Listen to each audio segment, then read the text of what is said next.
The world's most powerful countries struggling with the world's most pressing problems.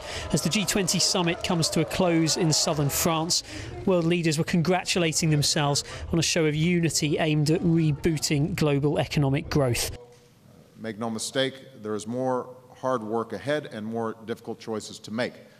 But our European partners have laid a foundation on which to build, and it has all the elements needed for success. But behind the talk of innovation and growth stimulation, few concrete agreements have come out of this summit. No countries outside the Eurozone consented to contribute to the continent's bailout fund, while Italy has been forced to put their austerity plan under the control of the IMF.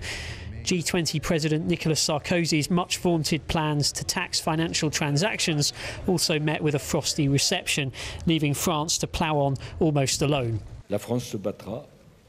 France will fight for this tax becoming a reality, and France considers that it's not good enough to wait until the rest of the world adopts such a tax before establishing it ourselves. Un argument suffisant pour refuser la mise en œuvre de cette taxe. But more generally, there was concern from some quarters that a worldwide summit ended up being hijacked by crisis talks for Europe.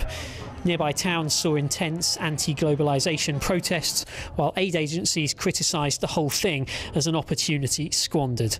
There's a full hearty meal for Greece and the other countries that are in the G20 in the communique, but the developing world, the impoverished people, are again being fed crumbs. This gathering was supposed to help avert global recession, but the key number crunching has now been pushed back to a G20 finance meeting in February. Without that, markets may well conclude that, far from helping, this summit could even have made things worse.